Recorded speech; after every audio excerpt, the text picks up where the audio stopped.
जय माता रानी। जो भी इस वीडियो को देख रहे हैं उनके घर में सदैव अपनी कृपा बनाए रखना और उनकी झोली को खुशियों से भर देना। जय माता दी। भक्तों, 2024 में इस बार मां दुर्गा पालकी पर सवार होकर पृथ्वी पर आई हैं। शास्त्रों में कहा गया है और मान्यताओं के अनुसार जब शारदीय नवरात्रि में माता दुर्गा सिंह के बजाय पालकी पर आती हैं तो यह बहुत ही शुभ और कल्याणकारी होता है। इससे जीवन में सुख शांति आती है और भक्तों को भक्ति का पूरा लाभ मिलता है, जिससे उनके दिलों को सुकून मिलता है। माता वैष्णवी का आशीर्वाद सभी भक्तों पर हमेशा बना रहता है। भक्तों, अब बात करते हैं शारदीय नवरात्रि में ज्वारे का क्या करना चाहिए, अखंड ज्योत के बचे हुए तेल का क्या करें, नवरात्र कब समाप्त हो रहे हैं और 2024 में कन्या पूजन कब किया जाए, हरे भरे जौ का क्या करना है। इन सभी सवालों के जवाब हम इस वीडियो में जानेंगे। माता रानी से मेरी प्रार्थना है कि जो भी इस वीडियो को सच्चे दिल से लाइक करे उसकी गरीबी और जन्म जन्मांतर की परेशानियों को दूर कर देना। भक्तों, मुझे यह वीडियो दोबारा इसलिए बनानी पड़ रही है ताकि आप नवरात्रि के बाद कोई गलती न करें। नवरात्रि के बाद जो पूजा सामग्री बचती है, जैसे चावल, ज्वारे, ज्योत की बत्तियां और अन्य सामग्री, उन्हें सही तरीके से विसर्जित करना जरूरी है। इन्हें बिना समझे नदी में डालना ठीक नहीं है। इसलिए मैं फिर से आपको सही जानकारी दे रहा हूं ताकि आप इसे ठीक से समझ सकें। शारदीय नवरात्रि का समापन 11 अक्टूबर बुधवार को होगा और इसी दिन आखिरी व्रत रखा जाएगा। इसी दिन कन्या पूजन भी किया जाएगा। भक्तों, कई लोग नवरात्रि के दौरान पूजा में कोई कमी नहीं छोड़ते, लेकिन पूजा के बाद जो सामग्री जैसे चावल, श्रृंगार का सामान, जली हुई बत्तियां और दैवी सिक्के होते हैं, उन्हें नदी में विसर्जित कर देते हैं। भक्तों, यही सबसे बड़ी भूल होती है। इस वीडियो में मैं आपको सारी जानकारी विस्तार से दूंगा। मधुरवाणी चैनल के माध्यम से आपको इस विषय पर सही और सटीक जानकारी दी जाएगी। हमारे चैनल मधुरवाणी का मुख्य उद्देश्य जन कल्याण करना है, क्योंकि भक्तों, अधिकतर लोग शारदीय नवरात्रि में पूरे 9 दिनों तक पूरी श्रद्धा से पूजा करते हैं, फिर भी उन्हें इसका फल नहीं मिलता।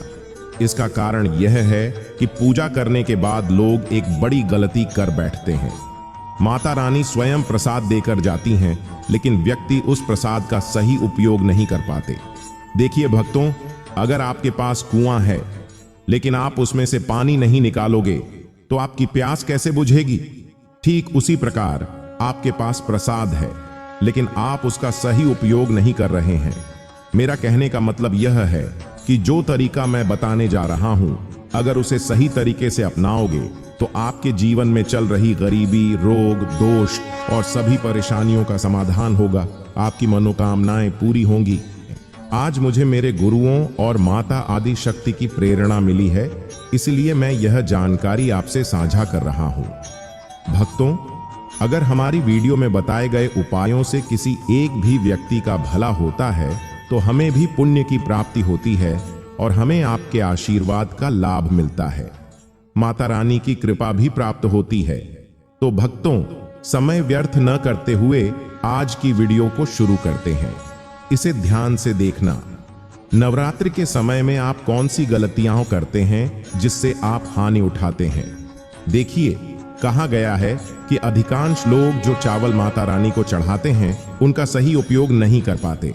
वीडियो में आगे बढ़ने से पहले आपसे निवेदन है कि इसे ध्यान से सुनें और देखें ताकि आप शारदीय नवरात्रि का पूरा लाभ उठा सकें और यह जानकारी आपके लिए भविष्य में उपयोगी साबित हो सके।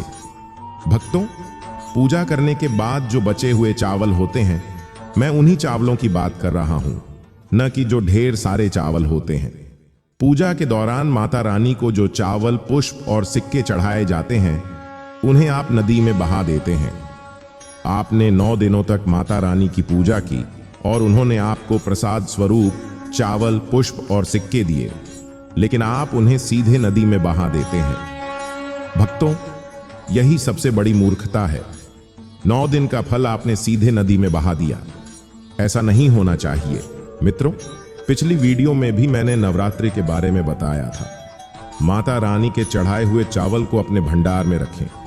अन्न भंडार का मतलब है कि आप अपने घर में जो चावल बनाकर खाते हैं उनमें उन चावलों को मिला दें। कुछ धन स्थान पर भी रख सकते हैं। अब इसके फायदे सुन लीजिए। जो चावल माता रानी को चढ़ाए जाते हैं वे मंत्रों से सिद्ध होते हैं।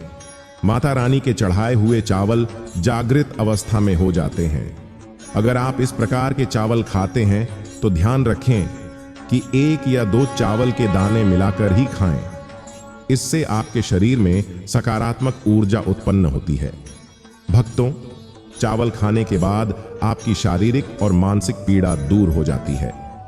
माता रानी की कृपा से आपको एक ऐसी ऊर्जा मिलती है जिससे आप स्वस्थ रह सकते हैं।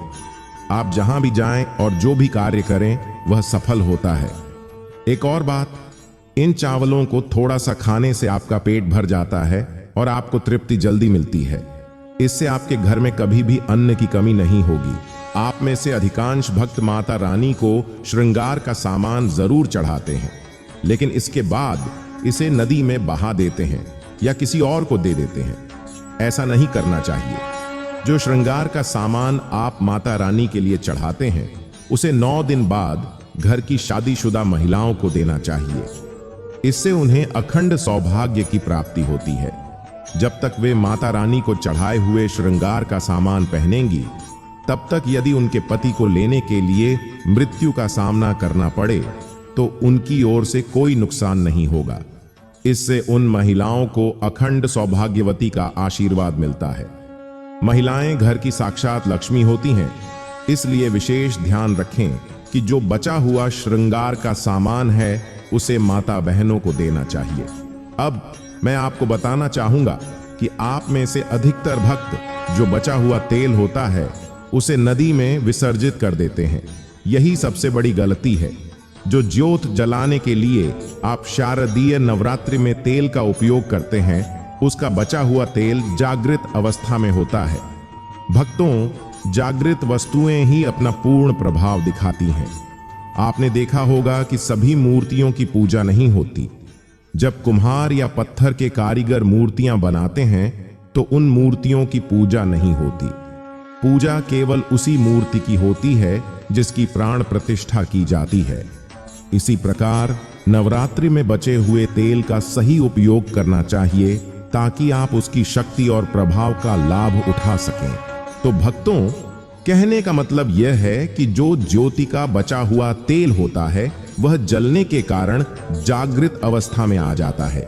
यदि आपके हाथ पैरों में दर्द है या आपको किसी ने काला जादू कर दिया है तो इस स्थिति में आप क्या करें? जो ज्योति का बचा हुआ तेल है उसे अपने सिर में लगाएं और जहां भी दर्द होता है उन हिस्सों पर लगाएं। आपको अपने शरीर के 7 हिस्सों में इसे लगाना है। यदि आपके शरीर पर किसी प्रकार का तंत्र विकार है या भयंकर काला जादू कर दिया गया है तो यह माता रानी की कृपा से आपको तुरंत राहत मिलेगी। देखिए, आपको महज 5 मिनट में आराम मिल जाएगा।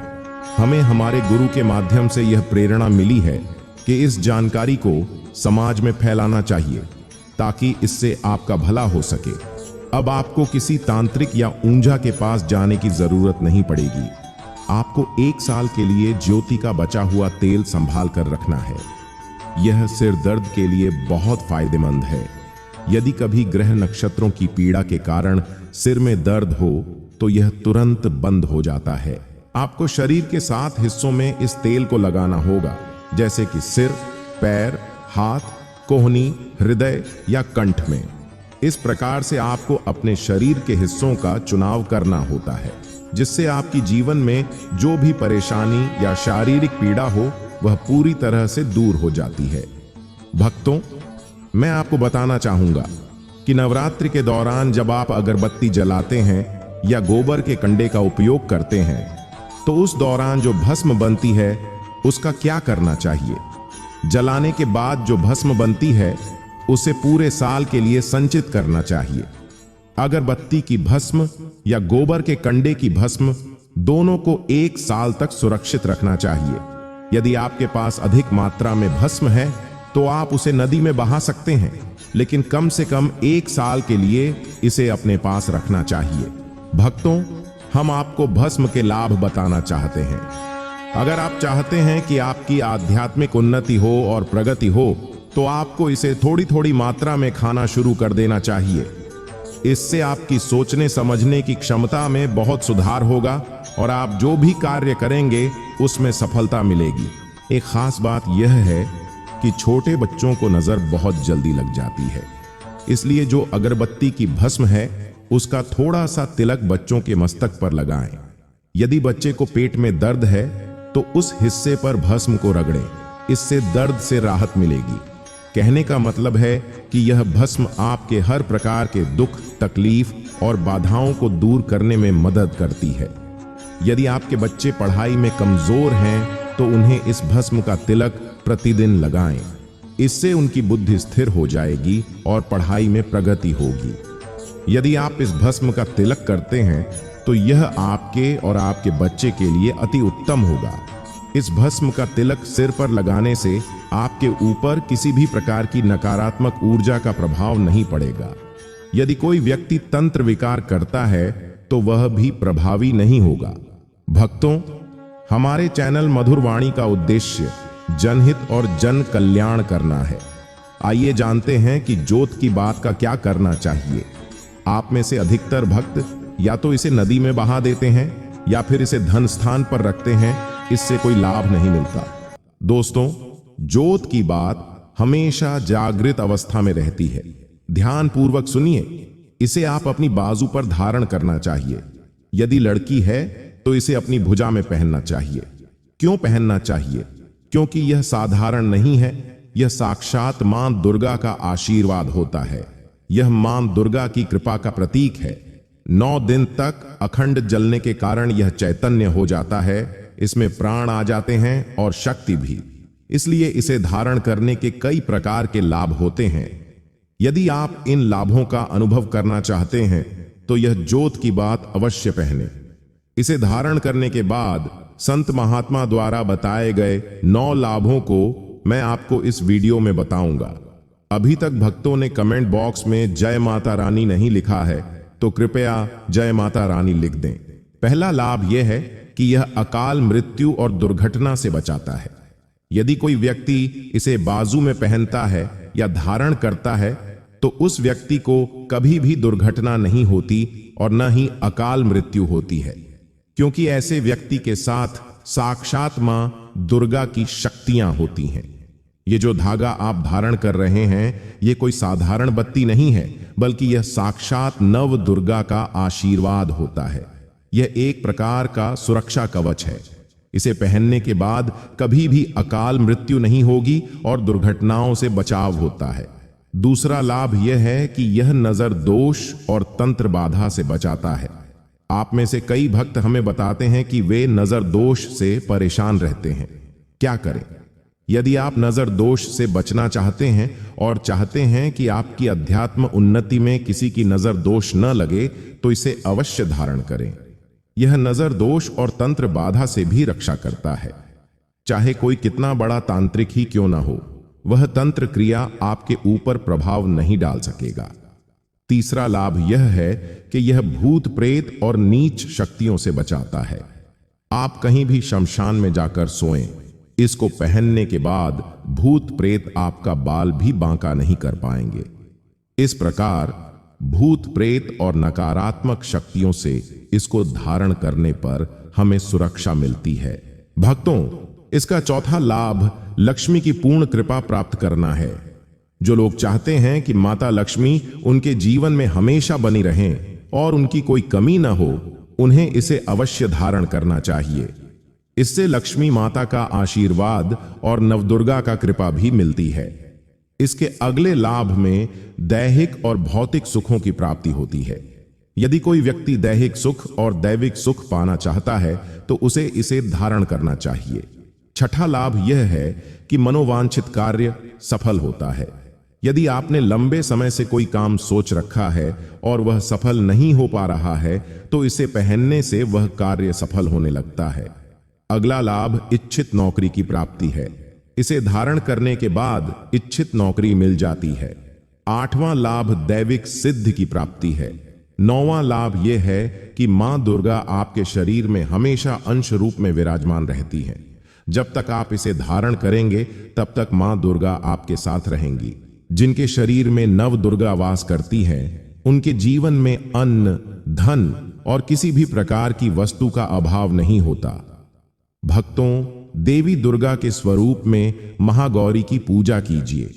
उनकी पूजा करने से वे तुरंत प्रसन्न होती हैं।